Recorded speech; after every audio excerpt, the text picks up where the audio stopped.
ओम शिवाहरि। जब जब धरा पर अधर्म और असत्य फैलता है, तब तब भगवान किसी न किसी रूप में पृथ्वी पर अवतार लेते हैं। कभी वो राम रूप में आए, कभी वो कृष्ण रूप में आए, कभी वामन रूप में आए, कभी मत्स्य रूप में आए। जब जब आए उन्होंने सत्य की स्थापना की, अधर्म का नाश किया। आज धरा पर 31 मार्च 1972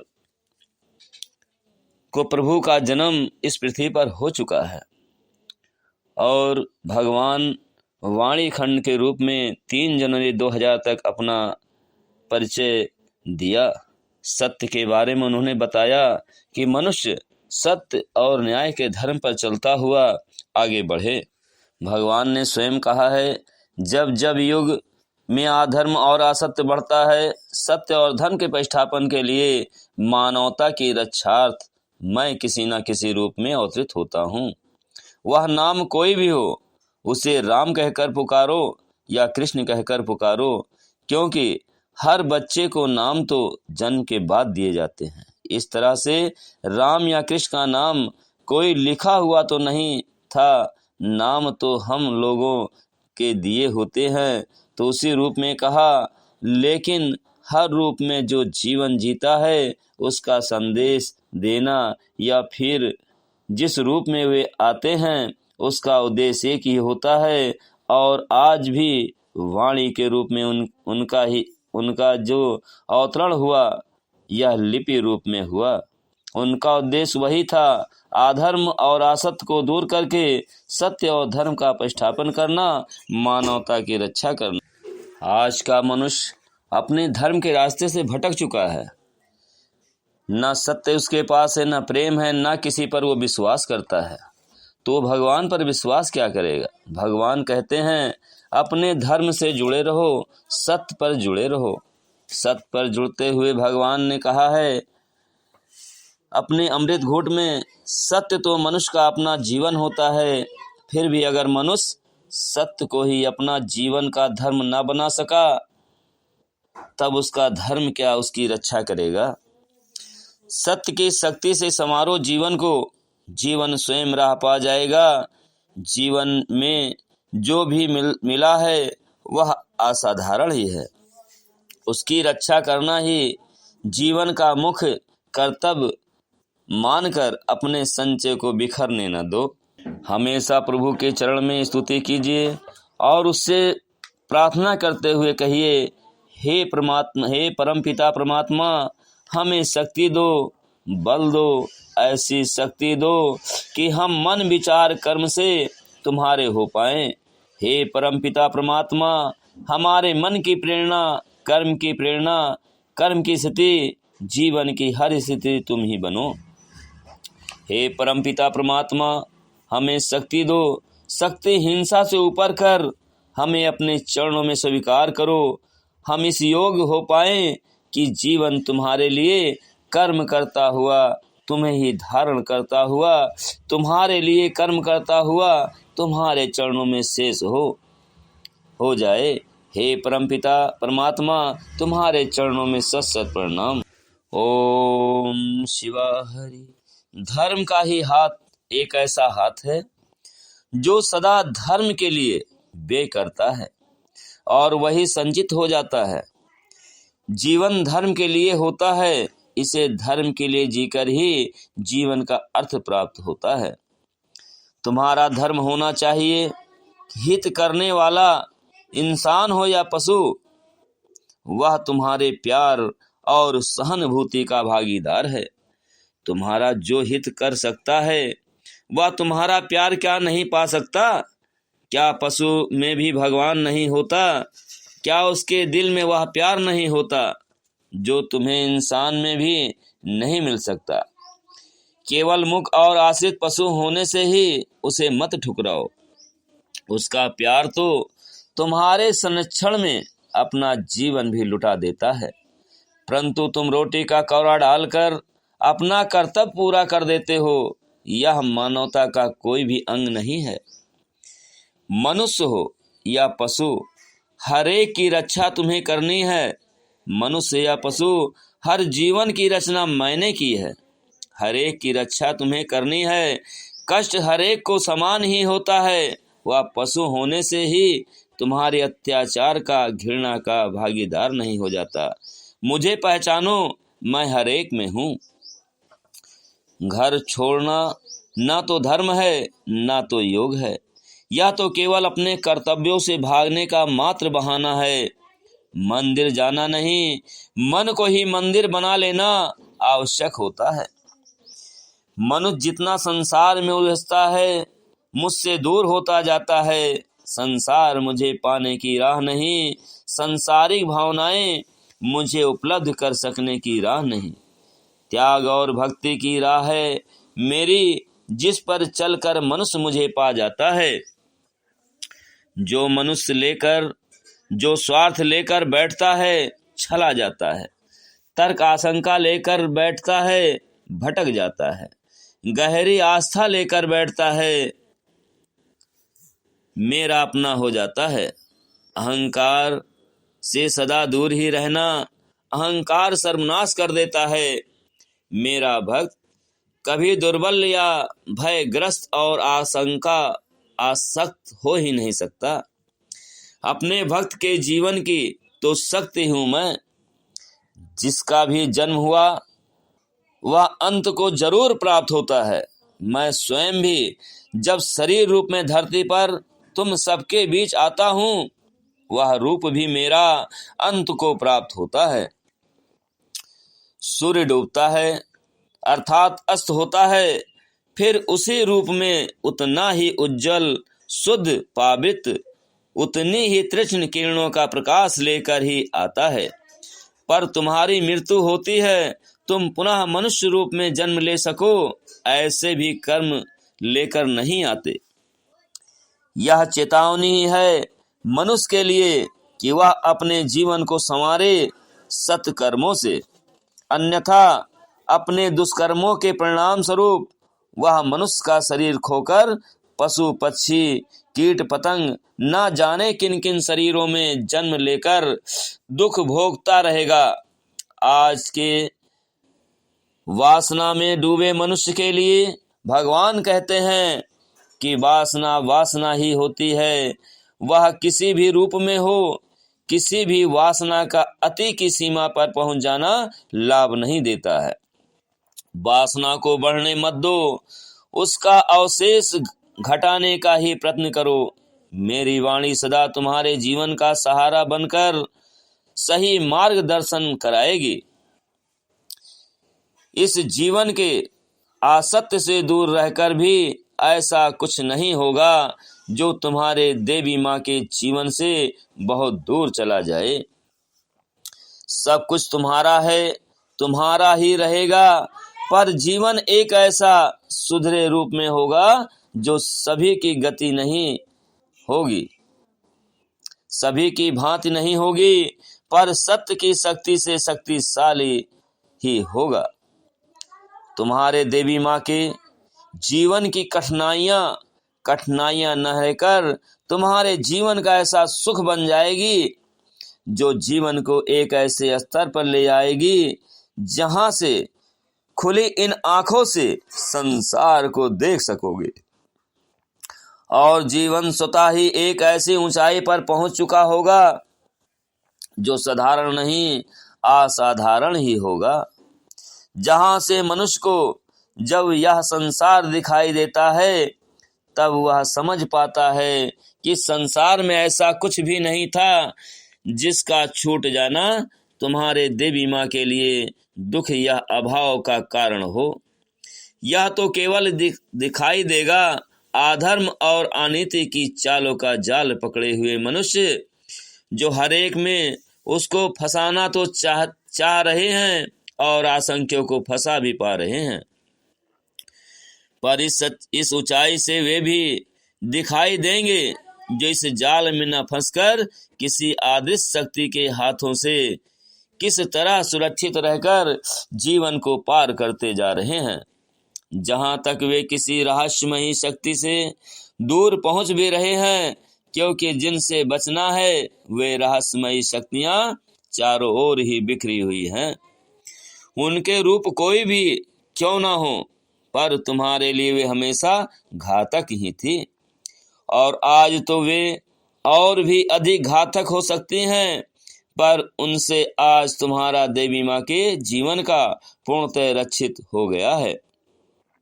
अहंकार के अंधकार का मन से निकल जाना मन में प्रकाश की किरण का फूटना है। मनुष्य जो भी करता है वह तत्काल ही उसका परिणाम भी नहीं पाता है, पर यह तो मैं बता ही चुका हूँ कि तत्काल परिणाम किस लिए नहीं प्राप्त होता, यह मेरा विधान होता है। आज तक जो भी मैंने कहा है उसमें से किसी भी शब्द को असत्य ना मानना, बस मुझे पहचानने की कोशिश करना और मेरे विधान को समझना। जब मैं भी अवतरित होता हूँ तो एक संघर्ष में जीवन लेकर ही आता हूँ, मगर इन सभी स्थितियों के द्वारा संसार का हर प्राणी धर्म के प्रति कर्तव्य कर्म करना सीख लेता है। जो सीख लेता है वही भाग्यशाली होता है, जो नहीं सीख पाता है वही अभागा होता है। यह संसार वास्तव में तो भोग क्षेत्र है, जहाँ केवल वासनाओं वृत्तियों का नंगा नृत्य होता रहता है, और यह नृत्य होता तो केवल मनुष्य के मन और शरीर के अंदर ही तो है, और मनुष्य इस नृत्य का भरपूर आनंद लेता है। आत्मविश्वास का अर्थ है अपने मैं विश्वास। इस विश्वास को अपने दुनिया की बनाई मान्यताओं का आधार मानकर ही बेच दिया तो तुम्हारा आत्मविश्वास तुम्ही को धोखा देगा। तुम्हें अपने जीवन की दिशा और गंतव्य निश्चित करके उसका मार्ग पहले देखना है। इस राह पर बिखरे कांटों को बिना साफ किए राह पार किए तो अपना पैर जख्मी कर डालोगे। तुम्हारे रास्तों में जो भेड़ियों और शैतानों का जमघंट है, उसे केवल अपने थोथे धर्म के आधार पर मारना अधर्म समझोगे तो वे स्वयं तुम्हें ही खा जाएंगे। तुम्हें धारणा बदल कर अस्त्र संभालना है, तभी राह बना सकोगे। आत्मविश्वास हो तो हर समय दृढ़ रखना चाहिए। मुझ पर तुम्हारा विश्वास ही तुम्हारा आत्मविश्वास बनाए रखने के लिए काफी है। उसी विश्वास को अपने जीवन का आधार बनाओ, तुम्हें स्वयं अपने में बल अनुभव होगा। भक्ति में उसका सच रूप क्या हो, भक्ति में मात्र पाना ही ना सोचो, देना भी सीखो। जब देना सीखोगे भक्ति निरर्थक नहीं होगी। आज बचने के लिए मैंने धर्म की पतवार देकर, वाणी की नाव देकर उसमें बिठाकर पार करा देना चाहा था, मगर यदि स्वयं ही वह पतवार छोड़कर केवल वाणी की नाव में कभी बैठकर कभी उतरकर पार कर लेना चाहते हो तो करो, मगर वह तैरना भी नहीं जानता है, तब ना तो तैर कर पार कर पाओगे, ना ही नाव में बैठकर केवल डूबना ही सामने होगा कि छटपटाते हुए प्राण रक्षा की भीख मांगते हुए मर जाओगे। मन के चिंतन का आधार बदल लो। संसार पर केंद्रित मन जब तक संसार का सांसारिक विषयों का चिंतन करता रहता है, सत्य की शक्ति का वह साथ जो वास्तव में मन और शरीर की शक्ति बन सके नहीं बन पाता है। चिंतन का बड़ा महत्व भी होता है, किंतु वह चिंतन का बिंदु कौन हो, किसका चिंतन कर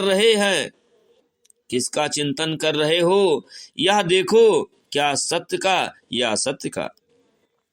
अगर समय रहते चिंतन का आधार सत्य को बनाकर जीवन को संपूर्ण रूप से समेटकर सत्य पर केंद्रित करते हुए सत्य के लिए कर्म करो तो जीवन का रूप समय और स्थिति स्वयं ही बदल जाएगी। जीवन पाया है तो जीवन को इस तरह जियो कि तुम्हें अपने आप ही अपने आप पर क्षोभ और ग्लानि न हो। जब मनुष्य के कर्म मनोचित होती है तब उसे जीवन जीने का संतोष भी होता है। जीवन में जीने की क्षमता और मानसिकता भी कमजोर होती जाती है।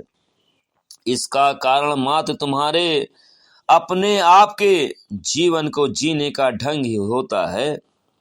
जीवन कर्मठता के साथ जिया हुआ ही सफल और सार्थक होता है, पर केवल अपने लिए ही जीवन को जीना और मात्र स्वार्थप्रत ही जीवन में कर्मठता का कारण बने, यह मनुष्य की सद्गति का कारण नहीं बनता। जो जीवन को जितना अधिक समय के लिए जीता है वह उतना ही सफल जीवन पाता है। जीवन को सत्य का आधार बनाओ। सत्य का सहारा कितनी भी जटिल स्थिति हो, किसी भी मूल्य पर न छोड़ने का उपक्रम ही तुम्हारे जीवन को सागर की स्थिति देगा। सत्य के लिए जिया हुआ जीवन ही तुम्हारे जीवन का वह लाभ बनेगा जो हर जन्म में तुम्हारे साथ रहेगा। सत्य जो कभी नष्ट नहीं होता, असत्य जो नष्ट हो जाता है, यही है सत्य असत्य के बीच मुख्य रूप से भेद। तुम्हारा संबंध सत्य से है और यह संबंध अच्छ और असीम है। पहले समझो कि भक्ति का कारण क्या है। क्या मात्र इसलिए करते हो कि तुम्हारे परिवार और समाज में सभी करते हैं, अथवा भक्ति का स्वभाव बन गया है? भक्ति में अगर मुझे नहीं मांगा तो उसी प्रकार समझो कि भोजन के रूप में तुमने वह भोजन नहीं किया जिससे तुम्हारे शरीर की शक्ति में कुछ प्राप्ति हो। तुम्हारा दिया कष्ट पशु को हो अथवा मनुष्य को समान ही पाप का भागी बनाता है। यह पाप न गंगा में नहा लेने से धुलता है, न तुम्हारे महंगे पूजा प्रसाद से, न ही मूल्यवान वस्त्र मेरी प्रतिमा को पहना देने से। उस दोष का कष्ट इस जन्म में भोगो या अगले में, किंतु भोगना ही होगा। उस कष्ट को जो भी जिस रूप में हिंसा करता है, उसके जीवन की वह हिंसा मेरे निकट कभी अच्छी नहीं होती। भक्ति में मुझे पाने की आकुलता होती है, मुझसे अपनी स्वार्थ सिद्धि की कामना नहीं होती। भक्ति के रूप में पूरी भक्ति ही होती है, जहाँ याचना होती है, प्रार्थना होती है। उसकी भक्ति उसे स्वयं प्रेरित करती है उन आदर्शों पर चलने को, उस राह पर चलने को, उस प्रकार का जीवन जीने को जिस प्रकार का जीवन मैं चाहता हूँ। भक्ति उसका जीवन, विश्वास उसका धर्म होता है। जीवन में संघर्ष उसे थकाते नहीं। संसार की हर बाधा, हर कष्ट उसे आभास देता है मेरी उपस्थिति का। उन संघर्षों और कष्टों में उसे मेरी अपनी कृपा और आशीर्वाद का आभास मिलता है। मैं हूँ सत्य, धर्म और न्याय। मेरे 3 रूप हैं। इन 3 रूपों के द्वारा ही मैं संपूर्ण सृष्टि की रचना, संबल और विध्वंस करता हूँ। मैं संपूर्ण सृष्टि की रचना, संचालन और विध्वंस करता हूँ। सत्य रूप में पक्षपात रहित न्याय करना ही मेरा धर्म है। मैं तुम्हें वेद, उपनिषद, गीता और अपने इन लिपि रूप में दर्शन देते हुए अपनी वाणी दी। इनमें से क्या कोई भी ग्रंथ ऐसा है जिसमें के हर वाक्य से जुड़ा हुआ तुम्हारा मन, शब्द और कर्म हो? क्या जो धर्म अपनाया है वही हिंदू धर्म है? जिस रूप में आकर पूजा करते हो, क्या वही रूप पूजा का है? तुम्हारे जो धर्म ग्रंथ कहे जाते हैं, क्या उनमें सब कुछ पढ़ने भर को लिखा है? तुमने क्यों लिखा है? बोलने को लिखा है, या किसी रूप में अनुकरण करने को लिखा है, या फिर जिस तरह ढोल मंजीरा रात भर बजाते हो, या सभी कुछ क्या उसमें लिखा है? हर युग में जब जब अधर्म और असत्य का अंधकार बढ़ता है, उस युद्ध का अंधकार दूर करने अपने ज्ञान का प्रकाश देकर उन आस्थावानों को, जो सही अर्थों में भक्त और आस्थावान होते हैं, राह दिखाने मैं स्वयं प्रत्यक्ष होता हूँ। मेरे लिपि रूप में ही मेरा दर्शन और वाणी के रूप में ही मेरी शक्ति का दर्शन समझो। आज मैं स्वयं अपने इस लिपि रूप में प्रत्यक्ष हूँ। आज वाणी को सुनने के लिए, सतर्क करने के लिए, आज वाणी को सुनाने के लिए, सतर्क करने के लिए, तुम्हें तुम्हारी मोह निंदा से जगाने के लिए मैंने अपनी महाशक्ति के मानव के रूप के द्वारा ही संदेश देना आरंभ किया है। जागो और जाग कर इसे सुनने समझने का प्रयास करो। भीड़ में सभी ओर से आने वाले वे भी अब होंगे जिन्होंने अभी तक तुम्हें देवी माँ को नहीं पहचाना था, किंतु सभी रूपों में अनेकों प्रकार के धार्मिक कहे जाने वाले भी तुम्हारा देवी माँ को आदर करते हैं और सभी और किसी तरह मानवता के धर्म की देवी के रूप में तुम्हें जानी जाती हो। देखना, कर्मयोगी का कर्म ही उसकी पूजा, तपस्या और साधना होती है, और उस कर्म के फल रूप में उसका जीवन होता है, जिसके कारण तुम्हारी देवी माँ की आत्मा को मैं सदा ही धरती पर अपना रूप देकर भेजता हूँ। हर युग में तुम्हें आना ही होगा, हमेशा ही हर युग में एक नया रूप और रंग लेकर, मगर एक ही उद्देश्य हेतु जीवन में कर्म लेकर। आनंद की खोज में भटकने वाले इंसान का भ्रम ही हूँ मैं, क्योंकि वह भटकता है। अगर वह मुझे पहचानता तो उसे आनंद की तलाश में भटकने की आवश्यकता कहाँ थी, और आनंद को सामने पाकर भी ना पहचान कर भी उसकी खोज में भटकना ही बहुत बड़ा भ्रम है। जिस जीवन में मेरी पहचान होती है उसे आनंद की तलाश नहीं होती। वह मुझे पहचान कर आनंद की अनुभूति से ओतप्रोत मन लेकर ही रहता है। जीवन के हर पल में वह मुझे अनुभव करता आनंद की अनुभूति से भरा रहता है। धर्म को किन्हीं क्रियाओं के बंधनों में बांधकर जीवन से बांध लेना धार्मिक होने का रूप नहीं, जब तक कर्मों का परिणाम ही सत्य, धर्म और न्याय की रक्षा न हो। जीवन में सत्य को स्वीकार करने का साहस रखो। यह संसार इस कायरता के साथ सब ओर से डरते अपने को बचाते हुए जीने का नहीं, साहस के साथ हर परिस्थितियों का सामना, हर बाधा को पार करते जीने का है। स्थितियों का आना भी जीवन में अनिवार्य होता है।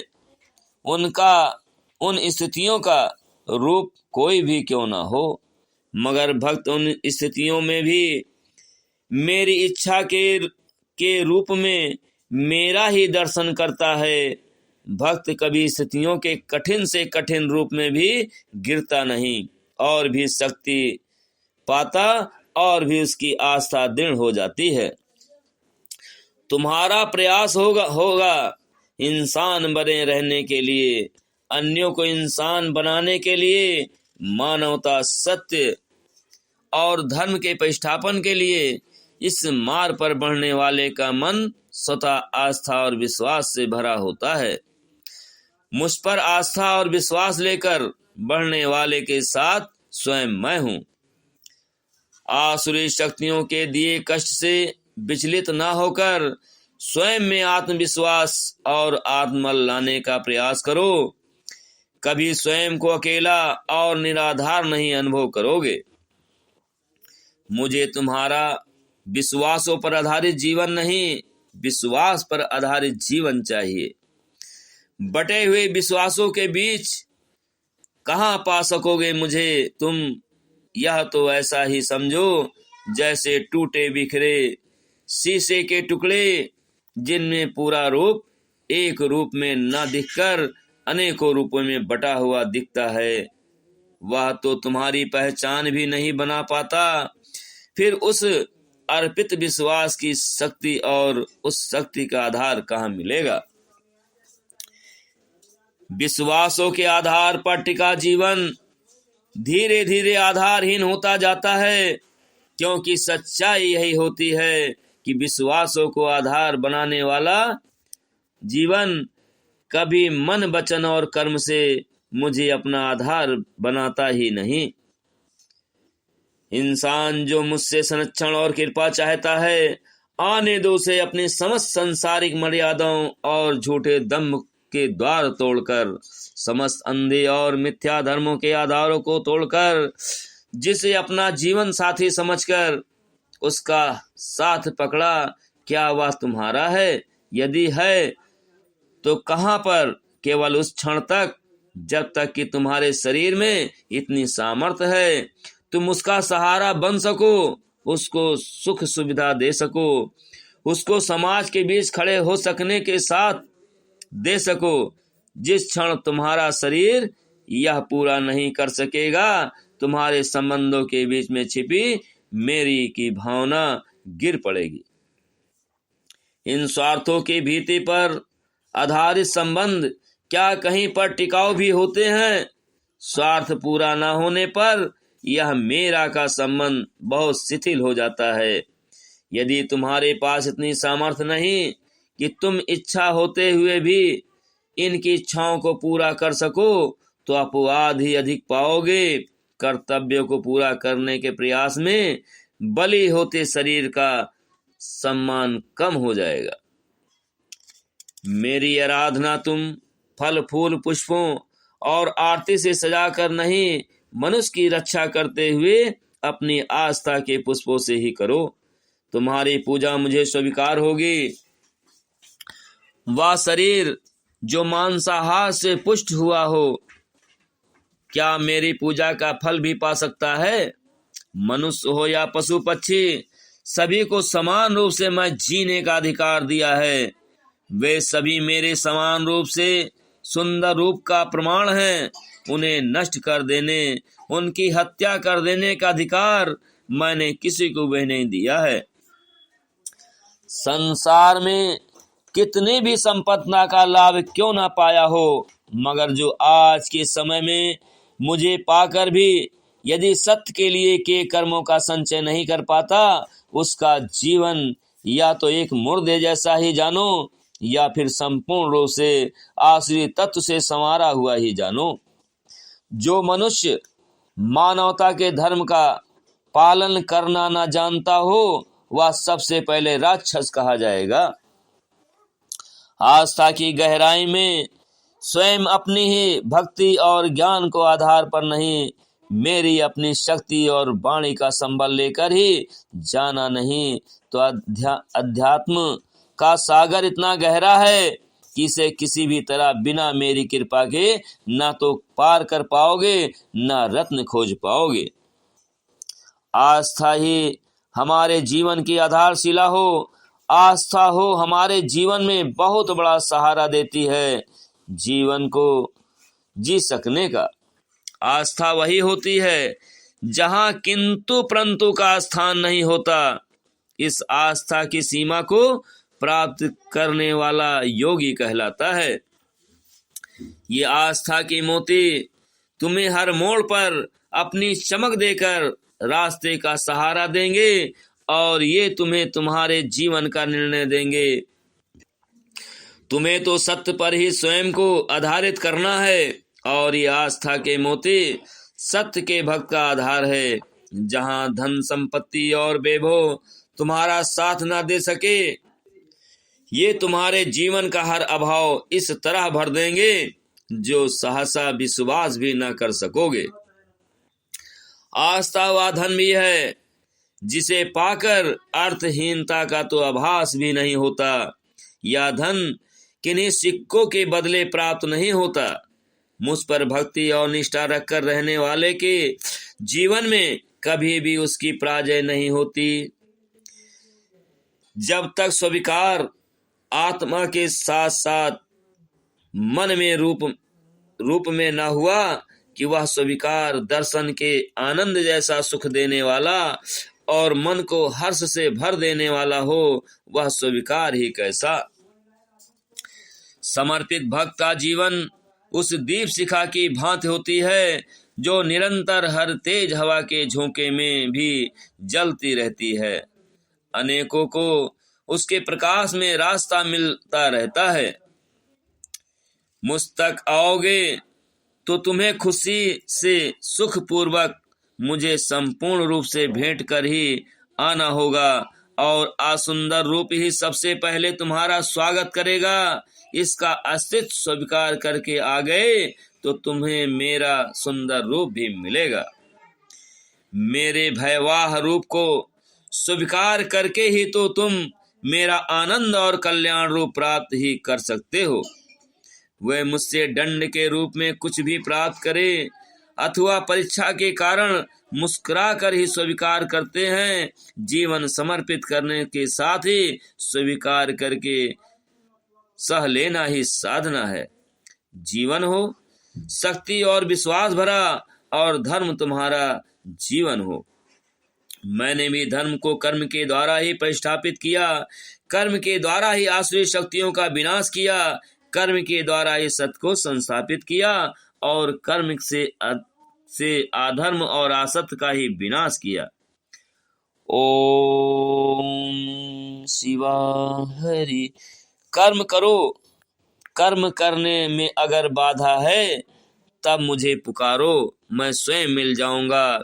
तुम्हारी हर बाधा को दूर करता हुआ निष्क्रिय होकर बैठे रहोगे और चाहोगे कि मैं कर्म करके तुम्हें जीवन का हर कुछ दूं, तो ऐसी भी मुझसे किसी प्रकार की बड़ी अपेक्षा न करना। जो मेरे लिए कर्म करता है वह मेरी ही शक्ति प्राप्त करता है। ओम शिवा हरि। परम पूज्य बाबा जी की जय हो। परम पूज्य बाबा जी की जय हो। परम पूज्य देवी माँ की जय हो। परम पूज्य देवी माँ की जय हो। ओम शिवा हरि। परम पूज्य बाबा जी, परम पूज्य देवी माँ के चरणों में सत सत प्रणाम।